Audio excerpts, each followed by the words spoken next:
તો કેમ છો મિત્રો, સ્વાગત છે તમારું આપણા નવા વિડીયોમાં। તો આજે આપણે હિન્દીનું ચેપ્ટર 1 આરાધના તેનું સ્વાધ્યાય જોવાના છે। તો તેનો પહેલો પ્રશ્ન છે, નિમ્નલિખિત પ્રશ્નો કે એક વાક્યમાં ઉત્તર લીખીએ। તો તેનો આપણે એક વાક્યમાં ઉત્તર દેવાનો છે। તો તેનો પહેલો પ્રશ્ન છે, કવિ નિત્ય कैसी आराधना चाहते हैं? तो तेनो जवाब છે, कवि नित्य सत्य सुंदर और मांगल्य की भावना की आराधना चाहते हैं।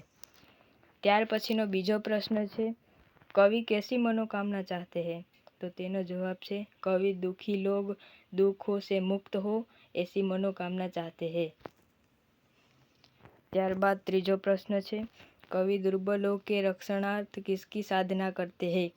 तो तेनो जवाब છે, कवि दुर्बलों के रक्षणार्थ शक्ति की साधना चाहते हैं। ત્યારબાદ ચોથો પ્રશ્ન, कवि किसकी अभ्यर्थना करते हैं? तो तेनो जवाब છે, कवि सबके जीवन में नया प्रकाश आने की अभ्यर्थना करते हैं। ત્યારબાદ પાંચમો પ્રશ્ન, कवि कैसी बंधुता की कामना करते हैं? तो तेनो जवाब છે, कवि ऐसी बंधुता की कामना करते हैं जिसमें सब स्वतंत्र होकर भी भाईचारे की भावना से जुड़े हो। ત્યારબાદ બીજો પ્રશ્ન, निम्नलिखित प्रश्नों के उत्तर लिखिए। तो तेमा पहलो प्रश्न છે, कवि कैसे मांगल्य की आराधना करते हैं? तो तेनो जवाब છે, कवि चाहते हैं कि सब लोग सत्य के मार्ग पर चले, सबके मन में सुंदर विचार और सब एक दूसरे के कल्याण की बात सोचे। इस तरह कवि सबके कल्याण की कामना करते हुए मांगल्य की आराधना करते हैं। ત્યારબાદ બીજો પ્રશ્न, कवि के अनुसार किसके दुख दूर होने चाहिए? कवि के अनुसार लोगों के दुखों का छुटकारा पाने के लिए उन्हें कोई मार्ग नहीं सूझता, उन्हें दूसरों की सहानुभूति नहीं मिलती है, वे स्वयं अपने दुखों से मुक्त नहीं हो सकते, इससे उपेक्षित और असहाय लोगों के दुख दूर होने चाहिए। ત્યારબાદ ત્રીજો પ્રશ્ન, कवि क्या अभ्यर्थना करते हैं? कवि की अभ्यर्थना है कि मनुष्य के जीवन में नया प्रकाश आए, नई चेतना का अनुभव करे, उनके हृदय में सुंदर विचार हो, उनकी सभी आशाएं पूरी हो, वह मनुष्यता की पूजा करे, सब लोग वीर बने, ऐसी अभ्यर्थना करते हैं। ત્યારબાદ ચોથો પ્રશ્ન, कवि भेदों को नाश करने की बात क्यों करते हैं? तेनो जवाब છે, संसार में ऊंच नीच, जाति पाति, अमीर गरीब आदि कई भेद है। इन भेदभावों के कारण मानव समाज में ईर्ष्या, द्वेष और संघर्ष है। इनके कारण मानव एकता में बाधाएं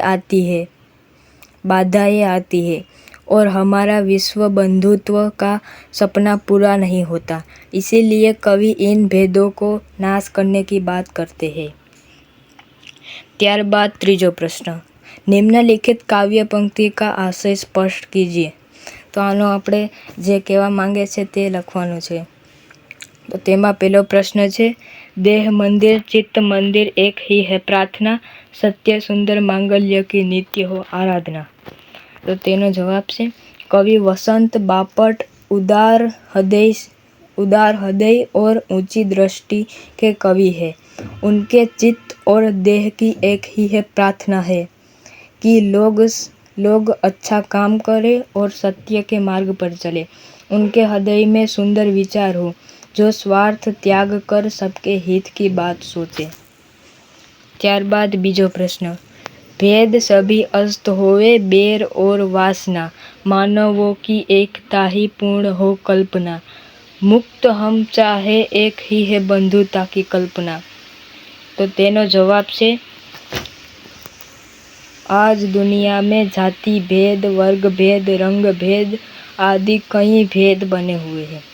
ईर्ष्या से ऊंच नीच का अंतर बना है, इसलिए मानव जाति में एकता नहीं है। संसार में अशांति और संघर्ष का कारण भेद ही है। जब तक इस भेदों का नाश नहीं होगा, तब तक मनुष्य जाति एक नहीं होगी। ત્યારબાદ ચોથો પ્રશ્ન, काव्य पंक्ति पूर्ण कीजिए।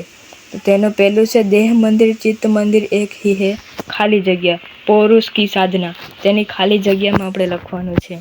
તેનો જવાબ છે દેહ મંદિર ચિત્ત મંદિર એક ही है प्रार्थना, सत्य सुंदर मांगल्य के नित्य हो आराधना, दुखियारों का दुख जाए है यही है मनोकामना, वेदनाओं को परख पाने जगाई संवेदना, दुर्बलों के रक्षणार्थ पौरुष की हो साधना.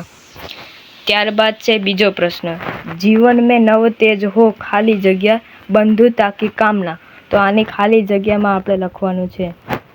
તો તેનો જવાબ છે जीवन में नव तेज हो अतरंग में भावना, सुंदरता की आस हो मानवता की हो उपासना, शौर्य पावे धैर्य पावे यही है अभ्यर्थना, भेद सभी अस्त होवे वेर और वासना, मानवों की एकता की पूर्ण हो कल्पना, मुक्त हम चाहे एक ही है बंधुता की कामना.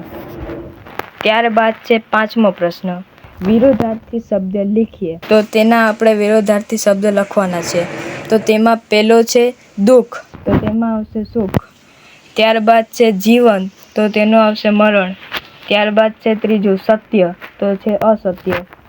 ચોથું સુંદર, તો કુરૂપ. અને પાંચમું અસ્ત, તો ઉદય.